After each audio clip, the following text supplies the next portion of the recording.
Bom dia, meus amados, a graça e a paz do Senhor. Eu sou o pastor Rômulo Pereira, da Igreja Batista Palavra da Graça, e hoje nós vamos estudar os Atos dos Apóstolos, capítulo 12, verso 9, que nos diz: E saindo, Pedro seguiu, não sabendo que era real o que se fazia por meio do anjo. Tudo lhe parecia uma visão.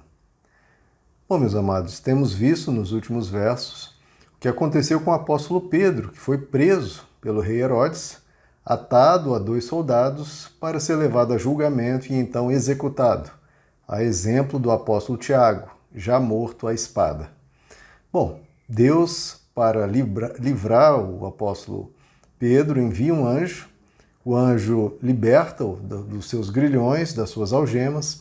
Então o anjo convida Pedro, depois de se vestir, a segui-lo. E Pedro faz. E veja que Pedro segue o anjo sem saber que aquilo era real, porque era algo tão espetacular, tão maravilhoso, tão inesperado, que ele pensou que ou ainda estava dormindo, ou que acordou, estava meio grogue de sono, enfim. Ele não conseguia conectar direito as coisas, né? A mente dele talvez um pouco turva, né? Acabou de acordar, o que estava acontecendo era algo tão diferente, tão espetacular, que ele achou que era uma visão. Então veja, queridos, muitas vezes as pessoas, os céticos, tratam os milagres do Evangelho, né?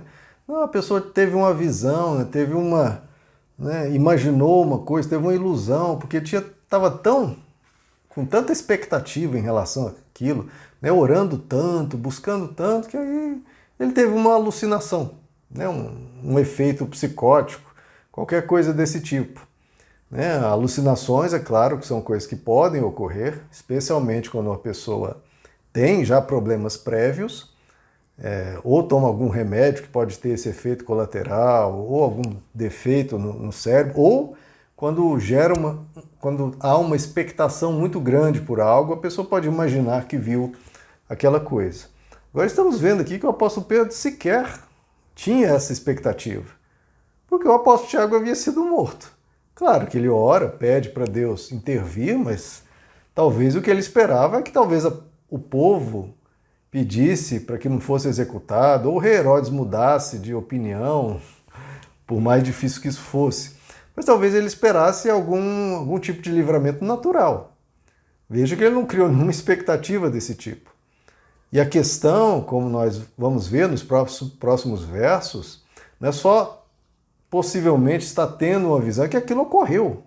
E estamos vendo aqui, depois vamos ver mais adiante ainda. Aquilo ocorreu. Uma coisa é a coisa só na mente. Outra coisa é aquilo ocorrendo, né? Como na ressurreição de Jesus. Uma coisa, foram alucinações, né? Eles viram. Não, mas eles não só viram. Eles conversaram, comeram com Jesus. Jesus fez comida para eles, fez peixe. Tocaram em Jesus. Então, e ao longo de muitos dias, muitas pessoas, chegando ao ponto de 500 pessoas terem o visto ao mesmo tempo. Então, são coisas, né, esses argumentozinhos tolos, que não sobrevivem aos fatos. Nós estamos diante de narrativas, de testemunhas oculares que simplesmente estão nos relatando o que presenciaram. E eles presenciaram coisas grandiosas e que ocorreram. Então, estamos vendo aqui o apóstolo Pedro, que recebeu essa libertação tão maravilhosa e achou que estava até sonhando, imaginando, ou ainda não tinha acordado, ou tendo uma visão, porque, como nós vimos em Atos capítulo 10, o apóstolo Pedro já teve uma visão, né? Lá do lençol, em que se desceu o lençol com os quadrúpedes, etc. Aquilo foi uma visão, não estava ocorrendo na realidade. Aqui o apóstolo Pedro imaginou que fosse o mesmo caso, só que não, dessa vez era uma libertação mesmo ocorrendo. E para sermos libertos, que estamos vendo aqui, o apóstolo Pedro seguiu o anjo. E nós, muitas vezes, às vezes sem entender o que está acontecendo direito, a gente tem que seguir o nosso libertador.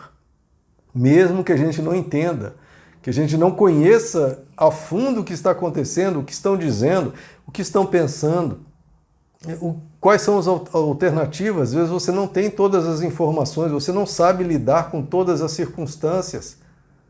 Você está preocupado porque não tem o poder para lidar com tudo. Nesse momento, o que você deve fazer é siga o seu libertador. O que Deus diz aqui na palavra do anjo? Siga-me, apóstolo Pedro. O apóstolo Pedro, o que ele fez, mesmo sem entender direito o que estava acontecendo, ele o seguiu. São uma das coisas mais importantes para nós aprendermos. Nós seguirmos a Deus mesmo quando não estamos entendendo o que está acontecendo. Por que está acontecendo? O que eu faço? Enfim, você não sabe direito, mas siga o teu libertador. Nós vimos vários casos disso nas Escrituras. Deus, quando aparece a Abraão, ele diz: Abraão, sai da tua terra e da tua parentela e vá para a terra que eu te mostrarei. E a Bíblia nos diz que Abraão foi sem saber para onde ia. Ele não sabia até onde ele iria, que lugar que ele iria ficar, onde ele habitaria, ele não sabia. Ele só seguiu a Deus, seguiu ao comando. Ele obedeceu. E muitas vezes é isso, queridos. Você não sabe como se livrar, não sabe o que vai acontecer, mas o que você tem que fazer é siga ao teu libertador. Ele sabe como te livrar, ele sabe como te conduzir. Como o povo de Israel, quando saiu do Egito, como eles iriam atravessar o deserto, como enfrentariam os inimigos, que lugar que eles pousariam, onde habitariam. Eles não sabiam nada ao certo. O que eles fizeram? Eles seguiram a nuvem de dia e a coluna de fogo à noite. Onde quer que Deus os guiasse, lá eles iriam. Então essa é a nossa vida, queridos. Basicamente a nossa vida é assim. Em meio às incertezas, em meio às dificuldades, em meio às preocupações e medos e adversidades, o que nós devemos fazer é seguir a Deus. E por mais que Ele nos leve através de um deserto, ou por mais que Ele nos conduza no meio de uma prisão, em meio a soldados, ou por mais que Ele nos conduza a uma terra que a gente sequer sabe onde é, siga Ele. Siga. Esse é o nosso compromisso de fé. Crer em Deus. Não é isso? O grande princípio é a fé. Nós temos que crer. Crer é confiança. Confiança não da boca para fora, que isso aí todo mundo tem. Ou muitos têm. Mas eu quero ver a confiança para marchar, para caminhar, para seguir dia após o outro, mesmo sem saber para onde está indo. Mas Deus, eu não sei o que está acontecendo. Meu irmão, só prossiga. Prossiga. Um dia após o outro. Você vai chegar lá, porque Deus vai te conduzir. Apenas esteja sempre atento ao que Ele quer fazer, ao que Ele quer mudar em você, o que Ele quer te transformar, porque esse é o grande propósito de Deus, né? Ele está sempre nos transformando, sempre nos conduzindo. Ouça a voz dele e o siga. Meus amados, que Deus os abençoe. A graça e a paz do Senhor.